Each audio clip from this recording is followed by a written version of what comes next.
जय हिंद। आप सभी का स्वागत है आपके अपने चैनल लक्ष्य तक पर। रीड 2025 के लिए एक बार फिर से महत्वपूर्ण क्लास के साथ हम आपके समक्ष उपस्थित हो चुके हैं। चलिए क्लास को स्टार्ट करते हैं। आज की क्लास में हम आपको हिंदी के महत्वपूर्ण प्रश्नों की श्रृंखला और साथ में सीडीपी जिसे आप बाल विकास कहते हैं, इन दोनों सब्जेक्टों की महत्वपूर्ण प्रश्नों की श्रृंखला प्रोवाइड करने वाले हैं। यही समझ लीजिए अंतिम समय का यह ब्रह्मास्त्र है आपके लिए। अब मिस मत करिएगा। जो भी क्लासेज हमारी सुबह 10 बजे में हो रही हैं अब मिस मत करिए, क्योंकि अब हम हर दिन तैयारी एक नए अंदाज में आपको करा रहे हैं। तो चलिए क्लास को स्टार्ट करते हैं। पहले हम सीडीपी के प्रश्नों को देखेंगे, उसके बाद हम लोग देखेंगे हिंदी के महत्वपूर्ण प्रश्नों को।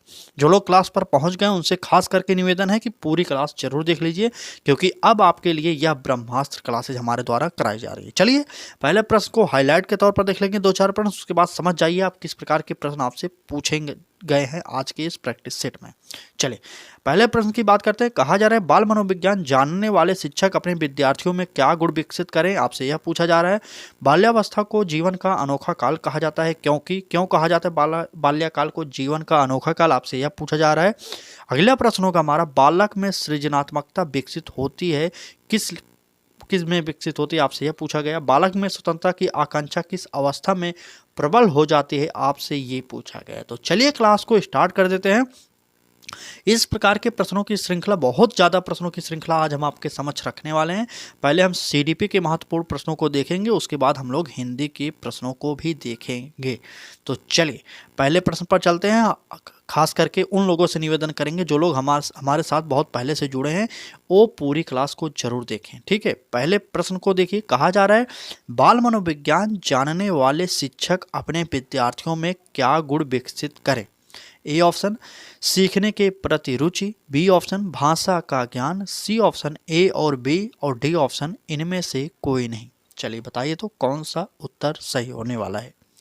ठीक, चलिए अगर एक टीचर है जो बाल मनोविज्ञान का जानकार है तो वह अपने विद्यार्थियों में क्या करेगा, पता होगा आप सभी को। जी हाँ, सीखने के प्रति रुचि उत्पन्न करेगा। किसी भी विद्यार्थी के अंदर हमें सबसे पहला कार्य यही करना होगा कि सीखने के प्रति रुचि जागृत करनी पड़ेगी, तभी बालक आसानी से सीखता है। इस प्रश्न का उत्तर हमारा ए ऑप्शन सही होगा। आगे बढ़ते हैं, अगले प्रश्न पर चलते हैं, क्योंकि हमारा लक्ष्य हमेशा साफ है कि कम समय में आपको अधिक प्रश्नों की प्रैक्टिस सेट प्रोवाइड कराई जाए।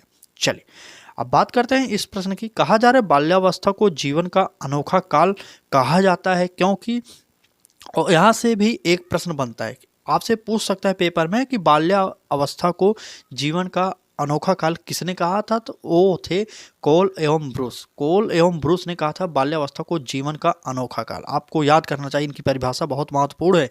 ठीक, चले अब बात करते हैं इस प्रश्न की। कहा जा रहा है बाल्यावस्था को जीवन का अनोखा काल कहा जाता है क्योंकि ए ऑप्शन इस काल में अनेक परिवर्तन आते हैं, बी ऑप्शन बालक का व्यवहार क्रांतिकारी होता है, सी ऑप्शन बालकों के व्यवहार में भिन्नता देखी जाती है, और डी ऑप्शन बालक संवेग का प्रदर्शन करते हैं। चलिए बताइए, इस काल में अनेक परिवर्तन आते हैं, बालक का व्यवहार क्रांतिकारी होता है, बालकों के व्यवहार में भिन्नता देखी जाती है, या बालक संवेगों का प्रदर्शन करते हैं। आपसे यह प्रश्न बहुत ही इंपॉर्टेंट क्लास है आप सभी के लिए। चलिए बताइए इस प्रश्न का उत्तर क्यों कहा जाता है, बताइए आप लोग।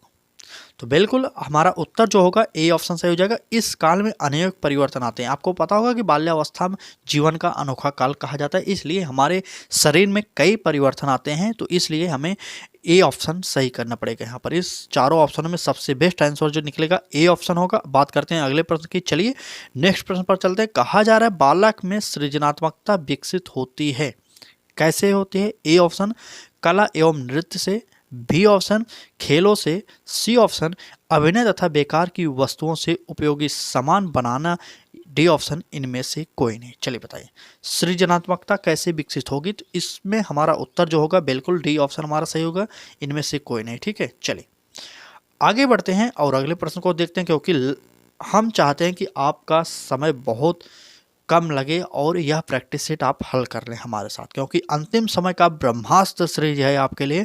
अब इससे बाहर प्रश्नों की आने की उम्मीद तो वैसे नहीं है, इसलिए हम आपको यह क्लास प्रोवाइड कर रहे हैं। चलिए बढ़ते हैं क्लास के आगे और देखते हैं क्या होगा हमारा इस प्रश्न का उत्तर। बताइए आप लोग। चलिए बताइए बालक में स्वतंत्रता की आकांक्षा किस अवस्था में प्रबल हो जाती है। ए ऑप्शन शैशवावस्था, बी ऑप्शन बाल्यावस्था, सी ऑप्शन किशोरावस्था और डी ऑप्शन प्रौढ़ावस्था। कमेंट करिए और उत्तर बताइए जल्दी से। शैशवावस्था की उम्र कही जाती है तो जन्म से 5 वर्ष, और बाल्यावस्था की उम्र कही जाती है तो 6 से 12 वर्ष, किशोरावस्था की उम्र कही जाती है 12 से 18 वर्ष। ठीक, तो ये उम्र की अवस्थाओं को याद करिएगा क्योंकि इससे भी प्रश्न आपके पेपर में पूछे जाते हैं। बताइए कौन सा उत्तर सही होगा, चलिए कमेंट करिए। बालक में स्वतंत्रता की आकांक्षा किस अवस्था में प्रबल हो जाती है? तो आप सभी को पता होगा कि किशोरावस्था वह उम्र होगी जिसमें बालक स्वतंत्र रहना चाहता है, ग्रुप में अपने घूमना चाहता है और सामाजिक मुद्दों से दूर रहना चाहता है। ठीक है, तो इस प्रश्न का उत्तर हमारा सी ऑप्शन सही हो जाएगा। किशोरावस्था की उम्र पूछी जाए तो वो होती है 12 से 18 वर्ष। ठीक है, चलिए क्लास अच्छी लग रही हो तो लाइक कर दीजिए। चैनल को अभी तक आपने सब्सक्राइब नहीं किया तो कर लीजिए क्योंकि आपको रीट 2025 की निःशुल्क क्लासेस के साथ साथ रीट मेंस जो एग्ज़ाम होगा, भर्ती परीक्षा होगी, उसके लिए भी फ्री क्लासेज हमारे चैनल पर प्रोवाइड की जाएगी। तो जुड़ जाइए, जो लोग रीट पहले से पास हैं वो भी जुड़िए हमारे साथ, जो अभी नहीं पास हुए वो तो क्लास कर रहे हैं वो जुड़ेंगे ही। ठीक है, तो चलिए बढ़ते हैं आगे और अगले प्रश्न की बात करते हैं। अभी इस क्लास में हम हिंदी के महत्वपूर्ण प्रश्नों की श्रृंखला आपके सामने रखने वाले हैं। परीक्षा पैटर्न पर आधारित प्रश्न हैं ये, मिस मत करिए क्लास को। रोजाना सुबह 10 बजे हमारे चैनल पर जुड़िए और क्लासेस देखिए। अब बात करते हैं इस प्रश्न की। कहा जा रहा है जीन पियाजे ने बालक के संज्ञानात्मक विकास की कितनी अवस्थाओं का वर्णन किया है? हमने आपसे पहले इन अवस्थाओं को बताया। पहली अवस्था होगी संवेदी, बताइए पहली अवस्था संवेदी गामक अवस्था होती है, दूसरी अवस्था जो होती है पूर्व संक्रियात्मक अवस्था होती है, तीसरी अवस्था जो होती है मूर्त संक्रियात्मक अवस्था होती है, चौथी अवस्था जो होती है औपचारिक संक्रियात्मक अवस्था होती है। तो 4 अवस्थाओं का वर्णन किसने किया था? तो वो थे जीन पियाजे महोदय। ठीक है, जीन पियाजे से संबंधित प्रश्न आपके पेपर में आएंगे, आप समझ ही लीजिए। ठीक, चलिए इस प्रश्न का उत्तर हमारा बी ऑप्शन होगा। चारों जो इन्होंने चरणों की बात की है उनको याद करिएगा। पहली अवस्था होगी संवेदी गामक अवस्था जिसे जन्म से 2 वर्ष तक की कहा जाता है, और दूसरी अवस्था होगी पूर्व संक्रियात्मक अवस्था जिसकी उम्र कही जाती है, चलिए हम लिख के बता दे रहे हैं। पहली अवस्था का जो होगा जन्म से 2 वर्ष तक जिसे कहते हैं संवेदी गामक। ठीक है, जिसे संवेदी गामक अवस्था कही जाती है, आप लोग नोट करिएगा शॉर्टकट में। और दूसरी अवस्था होगी 2 से 7 वर्ष तक जिसे हम पूर्व संक्रियात्मक अवस्था कहते हैं। ठीक है, जिसे हम पूर्व संक्रियात्मक अवस्था कहेंगे। और तीसरी अवस्था होगी हमारी 7 से 11 वर्ष तक की जिसे हम औपचारिक संक्रियात्मक नहीं माफी चाहते हैं मूर्त संक्रियात्मक अवस्था कहेंगे। ठीक है, मूर्त संक्रियात्मक अवस्था कहेंगे। और जो लास्ट और चौथी हमारी अवस्था होगी वह होगी 11 वर्ष से ऊपर की अवस्था को क्या कहा जाता है? औपचारिक संक्रियात्मक अवस्था। ठीक है, तो इन अवस्थाओं को याद करिए और इस प्रश्न का उत्तर हमारा सी ऑप्शन हमारा सही हो जाएगा। जीन पियाजे की इन अवस्थाओं को जरूर पढ़िए, अभी आपके पास समय है। ठीक, चलिए आगे बढ़ते हैं और अगले प्रश्न पर चलते हैं। अगला प्रश्न होगा हमारा टीएटी व्यक्तित्व परीक्षण का निर्माण किसने किया? आप सभी को पता होगा कि टीएटी परीक्षण का निर्माण क्या पियाजे ने किया, कोहलर ने किया, मरे एवं मॉर्गन ने किया, इनमें से कोई नहीं। तो बिल्कुल सही, आप लोगों को पता होगा। अगर आप सीडीपी थोड़ा भी पढ़े होंगे तो मुरे कहीं पर लिख रहा था, कहीं पर मरे लिख रहा था। आप इस पर मत जाइए, मुरे एंड मॉर्गन हो चाहे मरे एवं मॉर्गन हो। तो इस प्रश्न का हमारा उत्तर सी ऑप्शन सही हो जाएगा। ठीक है, चलिए बताइए क्लास कैसी लग रही है, आप लोग कमेंट करिए। बात हो क्लास अच्छी लग रही है? चलिए रोजाना पूरी क्लास देखा करिए। रोजाना पूरी क्लास आप देखेंगे तभी तो जुड़ने का कोई लाभ निकलेगा। अगर ऐसे सोच रहे हैं कि हम इनका चैनल सब्सक्राइब कर लिया और ये पास करा देंगे तो ऐसा कभी नहीं होगा। आपको पढ़ना पड़ेगा तभी तो आप पास हो पाएंगे। चलिए बात करते हैं अगले प्रश्न पर बढ़ते हैं। बहुत ही स्पीड गति से हम लोग प्रैक्टिस सेट करते हैं क्योंकि हमें पता है कि समय कम है और हम चाहते हैं कि हम इतना क्वेश्चन प्रोवाइड कर दें कि कम समय में जितना आप कहीं पर भी न पढ़ पाए। ठीक है, तो चलिए जुड़े रहिए और पूरी क्लास को देखिएगा। अब डेली हम आपको सीडीपी हिंदी की क्लास महामैराथन के जरिए आपको प्रोवाइड करेंगे। यही समझ लीजिए 60 नंबरों की तैयारी अब चूकना नहीं है। अब अंतिम समय है, जो फरवरी की क्लासेज हमारी होंगी बहुत ही महत्वपूर्ण होने वाले हैं। तो बने रहिए और तैयारी में बेहतरीन करते रहिए। चलिए बात करते हैं प्रश्न की।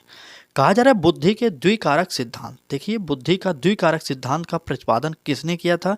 ए ऑप्शन पियाजे ने, बी ऑप्शन थॉर्नडाइक ने, सी ऑप्शन स्पीयरमैन ने और डी ऑप्शन इनमें से कोई नहीं। बताइए तो बुद्धि का द्विकारक सिद्धांत आपको पता होगा कि पियाजे ने दिया था नहीं था, तो ये हमारे गलत हो जाएंगे। थार्नडाइक ने प्रयास एवं त्रुटि का सिद्धांत दिया था, ये भी हमारे गलत हो जाएंगे। तो उत्तर हो जाएगा हमारा सी ऑप्शन, जो इसे हम स्पीयरमैन कहेंगे। स्पीयरमैन के द्वारा बुद्धि का द्विकारक सिद्धांत दिया गया था। ठीक, चलिए आगे बढ़ते हैं। अगला प्रश्न होगा हमारा, किशोरावस्था को किस विद्वान ने उथल पुथल की अवस्था कहा था? वेरी वेरी इंपॉर्टेंट है, एक परिभाषा है, बहुत ही इंपॉर्टेंट है, आपके कई परीक्षाओं में पूछी गई। चलिए, ए ऑप्शन में स्टैनले हॉल, बी ऑप्शन में पियाजे, सी ऑप्शन में बेवर और डी ऑप्शन में विलियम जेम्स। बताइए, जल्दी से कमेंट करते रहिए, आप लोग कमेंट करते रहिए, आप लोग जल्दी जल्दी उत्तर दीजिए, क्योंकि कम समय में हम आपको प्रैक्टिस सेट प्रोवाइड कर रहे हैं, तो आपका भी कुछ दायित्व तो बनता है कि आप भी कमेंट करते रहिए और सहयोग करते रहिए। ठीक है, तभी हम क्लास की स्पीड और तेज कर सकते हैं। चलिए, अब बात करते हैं इस प्रश्न के ऑप्शन पर। तो स्टैनले हॉल महोदय का यह कथन है, बहुत ही महत्वपूर्ण है। ये किशोरावस्था के जनक कहे जाते हैं। ठीक है, किशोर मनोविज्ञान के जनक कहा जाता है किसे? स्टैनले हॉल को। आप इसे जानते रहिएगा। आगे बढ़े, चले नेक्स्ट प्रश्न देखते हैं। कहा जा रहा है अनुवांशिकता का वाहक होता है, कौन होता है? RNA, बी ऑप्शन केंद्रक, सी ऑप्शन जीन्स होगा, डी ऑप्शन सिरा होगा। बताइए, जल्दी बताइए। तो बिल्कुल अनुवांशिकता का वाहन होगा, जिसे DNA कहते हैं शॉर्टकट में, वह जीन्स हम हिंदी में कहते हैं। तो इस प्रकार से इस प्रश्न का उत्तर हमारा सी ऑप्शन सही हो जाएगा। चलिए, क्लास अच्छी लग रही हो तो एक बार अपने मित्रों तक भी शेयर करिए। अब उनको बताइए कि डेली हम आपको महामैराथन प्रोवाइड कर रहे हैं। ये क्लास अंतिम समय का ब्रह्मास्त्र है, इसे मिस मत करें। आप डेली क्लासेस देखा करिए, क्योंकि समय बहुत कम है परीक्षा में। अब भूल करेंगे, अगर क्लास नहीं देखेंगे तो पछताना तो पड़ेगा ही बाद में। ठीक, चलें, जो लोग जुड़े हैं उनसे खास करके निवेदन करेंगे, अगर आपने हमारे चैनल पर विश्वास किया और सब्सक्राइब करके बेल आइकन को भी ऑन किया, जब नोटिफिकेशन यूट्यूब भेजे या ना भेजे, आप सुबह 10 बजे हमारे चैनल पर विजिट करिए और क्लासेस देखा करिए। चलिए आगे बढ़ते हैं, अगले प्रश्न को देखते हैं। कहा जा रहा है निम्नलिखित में से कौन सा परीक्षण व्यक्तित्व का मापन करता है? कौन सा परीक्षण होगा जो व्यक्तित्व का मापन करेगा? बताइए। ए ऑप्शन भाटिया बैटरी परीक्षण, B option TAT, C option Vinay परीक्षण और डी ऑप्शन इनमें से कोई नहीं। बताइए, चले जल्दी बताइए, जल्दी से जल्दी। बिल्कुल सही, बिल्कुल बिल्कुल, व्यक्तित्व परीक्षण का मापन करता है, बिल्कुल सही। TAT होगा हमारा, बी ऑप्शन सही हो जाएगा। TAT व्यक्तित्व परीक्षण का मापन करता है, बिल्कुल सही। भारतीय बैटरी परीक्षण जो होती है ये बुद्धि की माप करती है, आप सभी को पता होगा। तो ये इस प्रश्न में हमारा बी ऑप्शन सही हो जाएगा। आगे बढ़ते हैं और अगले प्रश्न पर चलते हैं। बने रहिए, पूरी क्लास को देखिए और आप खुद समझ जाएंगे कि किस प्रकार के प्रश्नों की श्रृंखला अब डेली हम आपको प्रोवाइड कर रहे हैं। बहुत ही नए नए प्रश्न और फैक्ट आधारित प्रश्नों को हम अधिक से अधिक शामिल करने की बात करेंगे, क्योंकि हमें पता है कि पैटर्न चेंज हो जाएगा परीक्षा का। आप समझेंगे नहीं, अभी जब पेपर देंगे तो आप समझ जाएंगे। ठीक है, बात करते हैं इस प्रश्न की। कहा जा रहा है वह मानवीय योग्यता जिसके द्वारा व्यक्ति किसी नवीन रचना या विचार को प्रस्तुत करता है कहलाता है। इंपॉर्टेंट है, आपको पता होना चाहिए। चलिए फिर से एक बार पढ़ लीजिए। कहा जा रहा है वह मानवीय योग्यता जिसके द्वारा व्यक्ति किसी नवीन रचना या विचार को प्रस्तुत करता है कहलाता है। ए ऑप्शन सृजनात्मकता, बी ऑप्शन प्रत्यक्षीकरण, सी ऑप्शन प्रक्षेपण और डी ऑप्शन इनमें से कोई नहीं। बताइए, चलिए जल्दी बता दीजिए कौन सा उत्तर सही होने वाला है, कमेंट करिए एक बार।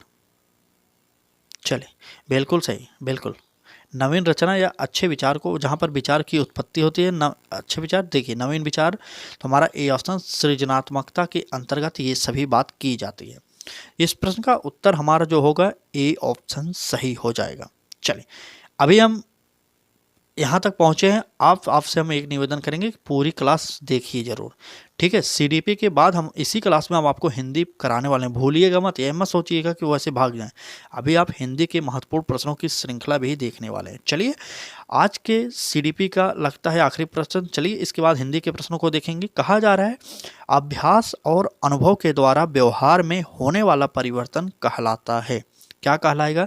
A option Avdhan, B option अधिगम, सी ऑप्शन प्रतिकार और डी ऑप्शन प्रेरणा। बताइए, चलिए अभ्यास और अनुभव के द्वारा व्यवहार में होने वाला परिवर्तन क्या कहलाएगा? तो बिल्कुल सही, आपको पता होना चाहिए अधिगम, जिसे हम सीखना भी कहते हैं। अधिगम को सीखना ही कहा जाता है, जिसे आप इंग्लिश में लर्निंग कहते हैं। ठीक है, तो याद करिएगा, बहुत ही महत्वपूर्ण प्रश्न थे आज के ये सीडीपी के। अब हम बढ़ेंगे आगे और अब हम हिंदी के प्रश्नों को देखने वाले हैं। उससे पहले एक ही निवेदन करेंगे, अगर क्लास अच्छी लगी हो तो लाइक कर दीजिए। लाइक करवाने का एक ही लक्ष्य है हमारा कि आपके एक लाइक से यूट्यूब अधिक से अधिक लोगों तक इस क्लास को भेज देता है। ठीक है, इसलिए लाइक करिए और चैनल को सब्सक्राइब नहीं किए तो कर लीजिए, क्योंकि आपका इसमें पैसा नहीं लगता, तो करने में क्या जाता है। ठीक है, चलिए अब बात करते हैं हिंदी के महत्वपूर्ण प्रश्नों की श्रृंखला को आगे बढ़ते हैं। चलिए पहला प्रश्न हिंदी का आज का होगा हमारा, कहा जा रहा है गुणवाचक, परिमाणबोधक, सार्वनामिक, संख्यावाचक, यह सभी निम्न में से किसके उदाहरण हैं? चलिए बताइए। ए ऑप्शन संज्ञा, बी ऑप्शन सर्वनाम, सी ऑप्शन विशेषण और डी ऑप्शन होगा इनमें से कोई नहीं। बताइए, गुणवाचक, परिमाणबोधक, सार्वनामिक, संख्यावाचक, ये तो पढ़े होंगे आप, लेकिन आपको अब बताना होगा ये किसके अंतर्गत आते हैं। चलिए कमेंट करिए और बताइए किसके अंतर्गत आएंगे। तो बिल्कुल विशेषण के अंतर्गत आते हैं। हमारा डी नहीं, सी ऑप्शन हमारा विशेषण के अंतर्गत सही हो जाएगा। आगे बढ़ते हैं, अगले प्रश्न पर चलते हैं। पुस्तक है, आप पुस्तक पढ़ते हैं तो आप बताइए क्या होगा। पुस्तक क्या है? पुल्लिंग है, स्त्रीलिंग है, नपुंसक लिंग है, इनमें से कोई नहीं। तो बता दीजिए पुस्तक है क्या होगा। चलिए बताइए, पुस्तक है क्या है? तो बिल्कुल से पुस्तक पढ़ी जाती है, पुस्तक पढ़ा नहीं जाता, पढ़ी जाती है पुस्तक। तो इस प्रकार से हम कह सकते हैं पुस्तक जो है स्त्रीलिंग शब्द है। आप किसी भी स्त्रीलिंग और पुल्लिंग शब्दों को पहचानने के लिए उस वाक्य को प्रयोग में लाइए। जैसे पुस्तक पढ़ी जाती है, क्रिकेट खेला जाता है, खेला जाता है तो मतलब पुल्लिंग हो जाएगा। ठीक है, इस प्रकार से आप उसको बैठाइए। अगर आपको लगता है कि ये स्त्रीलिंग में प्रयोग होता है तो वह स्त्रीलिंग शब्द हो जाएगा। अगर आपको लगता है कि ये पुल्लिंग में प्रयोग होता है तो वह पुल्लिंग का शब्द होता है। इस प्रकार की ट्रिक आप परीक्षा में भी यूज कर सकते हैं, बस आपको पहले इसका अभ्यास कर लेना चाहिए। ठीक है, चलिए आगे बढ़े, बताइए। बिल्कुल, चलिए आगे बढ़ते हैं और अगले प्रश्न पर चलते हैं। कहा जा रहा है छात्र का बहुवचन है। कुछ शब्द होते हैं जो प्रायः बहुवचन में ही प्रयोग होते हैं, जैसे प्राण। ठीक है, प्राण बहुवचन में ही प्रयोग होता है, इसे आप याद करिएगा। चलिए अब बात करते हैं छात्र का बहुवचन। छात्रों होगा, छात्र होगा, छात्राएं होगा, इनमें से कोई नहीं होगा। बताइए। तो चलिए इस प्रश्न का उत्तर छात्रों हम मानेंगे, ए ऑप्शन हमारा सही हो जाएगा। छात्र का बहुवचन छात्रों हो जाएगा। बहुवचन जिसका वर्णन बहुत सारे अर्थ में किया जाए, जैसे छात्र कहा जाता है तो एक छात्र की ऑफिशियली बात की जाती है। अब छात्रों कह दिए गए तो बहुत सारे छात्रों की बात की गई है, तो बहुत सारे वर्णों की जहाँ पर बात की जाए वही हमारा बहुवचन होता है। ठीक है, चले आगे बढ़ते हैं।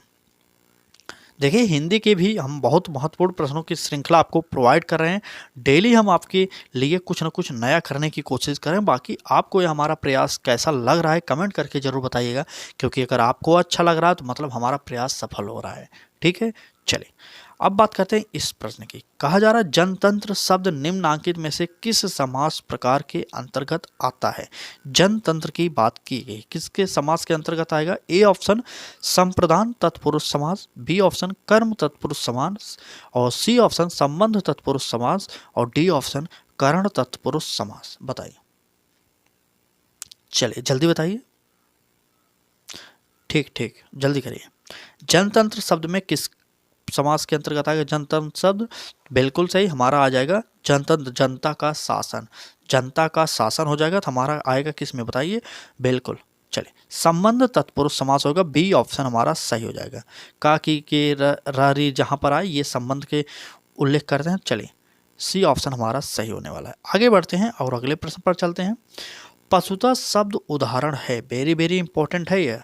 चलिए बताइए, पशुता शब्द किसका उदाहरण है? ए ऑप्शन जातिवाचक संज्ञा का, बी ऑप्शन द्रव्यवाचक संज्ञा का और सी ऑप्शन भाववाचक संज्ञा का और डी ऑप्शन जातिवाचक संज्ञा का। चलिए ए ऑप्शन था व्यक्तिवाचक संज्ञा, बी ऑप्शन द्रव्यवाचक संज्ञा, सी ऑप्शन भाववाचक संज्ञा और डी ऑप्शन जातिवाचक संज्ञा। बताइए, चलिए बताइए जल्दी से।